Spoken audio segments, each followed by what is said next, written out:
Hello বন্ধুরা, মোহনার দিকের আরও একটি নতুন ব্লগে তোমাদেরকে অনেক অনেক স্বাগত। আর আজ আমি পেঁয়াজ শাক দিয়ে তোমাদের সাথে একটা নতুন জলখাবারের রেসিপি শেয়ার করব। হ্যাঁ, শীতকালে তো পেঁয়াজ শাকটা পাওয়া যায় খুবই ভালো, পেঁয়াজ শাক, পেঁয়াজ কলি সব কিছুই পাওয়া যায়। হ্যাঁ, তো প্রথমে দেখো, আমি আগের দিন হাফ বাটি মতো চাল ভিজিয়ে রেখেছিলাম, সেটা আমি বেটে নিয়েছি। আর তার সাথে দিয়ে দিয়েছি হাফ কাপ ময়দা, তার সাথে নুন, হলুদ গুঁড়ো দিয়ে দিচ্ছি আন্দাজ মতো, আর দিচ্ছি এখানে লঙ্কার গুঁড়ো। এটা ঝাল লঙ্কার গুঁড়ো, একটু ঝাল ঝাল হবে এটা খেতে। এবারে যদি কেউ ঝাল খেতে না চাও সেক্ষেত্রে লঙ্কাটা স্কিপ করবে।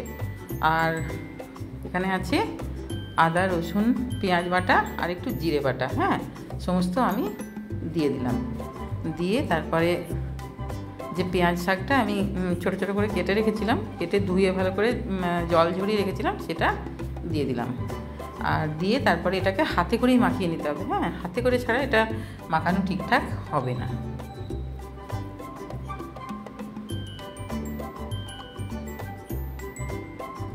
আর পেঁয়াজ শাকটা যেহেতু নরম, হ্যাঁ, সেই জন্য এটা খুব সহজেই সেদ্ধ হয়ে যায়। হ্যাঁ, অন্য সবজি হলে সেটা একটু কষিয়ে নিয়ে তারপর দিলে ভালো হয়, শীতের সবজি। হ্যাঁ, তারপরে দেখো আমি এখানে 2টো ডিম ফেটিয়ে নিয়েছি, তারপর ডিমটাকে এর মধ্যে দিয়ে দিলাম।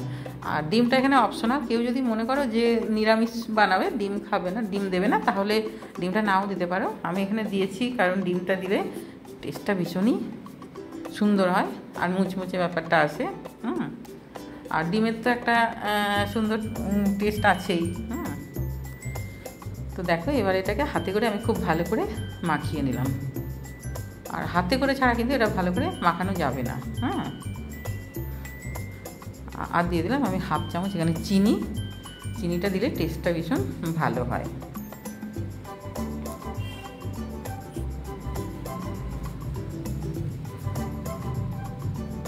তারপর এটা রেস্টে রাখার কোনো ব্যাপার নেই, এটা সাথে সাথে বানানো হবে। দেখো, ফ্রাইং প্যানে আমি 1 চামচ তেল দিয়ে দিয়েছি, দিয়ে তেলটা একটু ছড়িয়ে দিয়ে তারপরে এটাকে ওই 1.5 হাতা মতো আমি দিচ্ছি। হ্যাঁ, কারণ এখানে 2 হাতা দিলে অনেকটাই বড় হয়ে যাবে।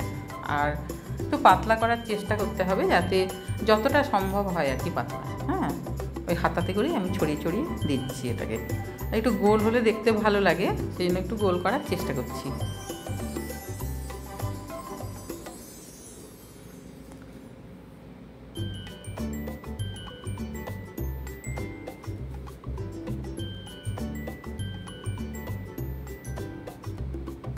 আর এটা হতে খুব বেশিক্ষণ লাগে না। হ্যাঁ, মিডিয়াম আছে, একটু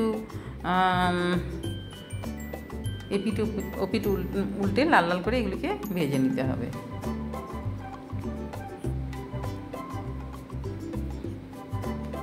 আর এখানে আমি ময়দাটা দিয়েছি, কারণ ময়দাটা না দিলে কি হবে, এটা সাথে সাথে হয়তো ঠিকঠাক খাওয়া যাবে, কিন্তু পরে এটা শক্ত হয়ে যাবে। হ্যাঁ, আর শুধু চালের গুঁড়ি দিয়ে বানালে এটা ফেটে যাবার ভয় থাকে, উঠবে না এটা। হ্যাঁ, তো তারপরে দেখো ওপরটা ভীষণ শুকিয়ে গেছিলো বলে আমি আরেকটুখানি তেল দিয়ে দিলাম। আর এটা তোমরা নাও দিতে পারো, তোমরা কম তেল দিয়েও এটা বানাতে পারো। তো আমি এটা এখানে মুচমুচে করে বেশ লাল লাল করে ভেজেছি আর কি।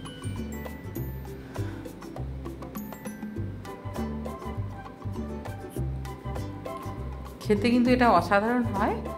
আর শীতের সময় তো এমনিতেই অনেক রকম শীতের যে সবজিগুলি পাওয়া যায় সেগুলি দিয়েও বানানো যায়, তবে শীতের সবজি যেহেতু গাজর কুচি, তারপরে ফুলকপি কুচি করে যদি দেওয়া হয়, কুচিয়ে দেওয়া হয়, তাহলে কিন্তু ওগুলো একটুখানি কষিয়ে নিলে ভালো হয়। হ্যাঁ, একেবারে কাঁচাটা দিলে কি হবে, ওটা অত তাড়াতাড়ি কিন্তু সেদ্ধ হবে না। হ্যাঁ, তো আমি এখানে অন্য কোনো সবজি দিইনি, এখানে শুধু পেঁয়াজ শাকটা দিয়েছি। তো পেঁয়াজ শাকের যে একটা অসাধারণ টেস্ট, সেটা কিন্তু এই জলখাবারটার মধ্যে আসবে। আর সকালের জলখাবারে কিংবা বিকেলের জলখাবারে এটা কিন্তু ভীষণভাবে পারফেক্ট।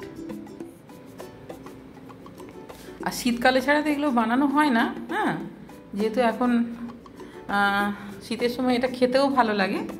হ্যাঁ, গরমের সময় তো তখন মানে হালকা খাবার একটু খাওয়া দরকার, এরকমভাবে খাওয়া হয়। আর শীতের সময় তখন একটু পিঠে পুলির সময়, সেই সময় কিন্তু চালের গুঁড়ি দিয়ে এটা বানানোই যায়। আর এটা খেতে ভালোও লাগে।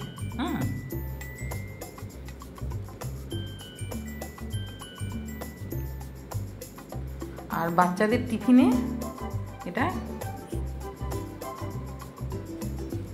খুবই, বাচ্চারা কিন্তু এটা ভীষণই পছন্দ করবে। হ্যাঁ, বাচ্চাদের টিফিনে এটা দেওয়াই যায়। আর মোটামুটি যেহেতু এটাতে ডিম দেওয়া আছে এই জন্য টেস্টটা ভীষণই ভালো হয়, বাচ্চারা এটা খাবেও। আর ঝালটা সেক্ষেত্রে না দিলেই হলো।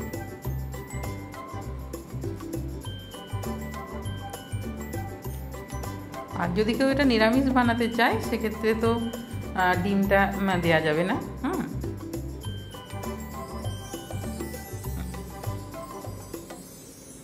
দেখো আমি এইভাবে সবগুলোই উল্টে পাল্টে ভেজে নিচ্ছি। আর এগুলো তেলে ছাঁকাও যায়। হ্যাঁ, তেলে এমনি বড়ার মতো বড় বড় করে ছাঁকাও যাবে এটা, কিন্তু আমি আর ছাঁকিনি, এটা এইভাবেই আমি বানিয়েছি। আর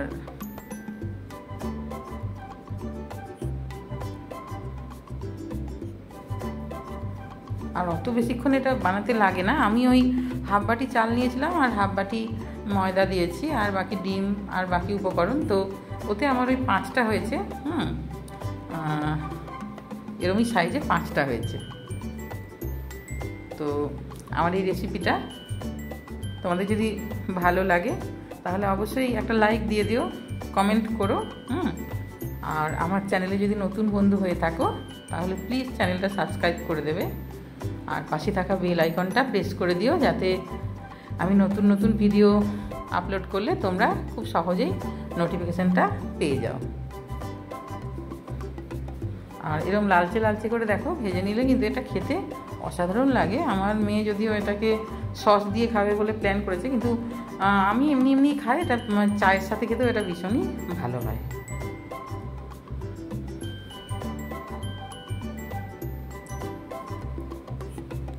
আর বয়স্করাও এটা খেতে পারবে, কারণ এটা সফট হচ্ছে। এমনি শুধু চালের গুঁড়ি দিয়ে করলে কিন্তু এটা একটু শক্ত হবে। হ্যাঁ,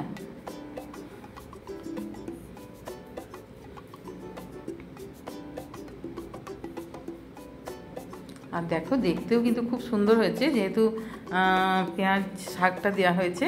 হ্যাঁ, দেখতেও খুব সুন্দর হয়েছে, আর খেতে তো অসাধারণ হয়ই। তোমরা অবশ্যই এটা কিন্তু বাড়িতে বানিয়ে দেখো। হ্যাঁ, খুবই সহজ একটি রেসিপি, খুব সহজেই এটা বানানো যায়। আগের দিন একটু চাল ভিজিয়ে রাখলে কিন্তু সকালবেলায় চালটা একটু পেস্ট করে নিলে হয়ে যাবে। হ্যাঁ, তো অবশ্যই এভাবে বানাবে, বাড়ির সবাইকে খাওয়াবে। হ্যাঁ,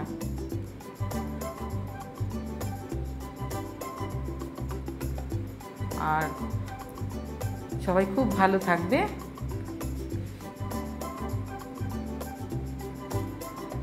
দেখা হবে আরও একটি নতুন ব্লগে। বাই।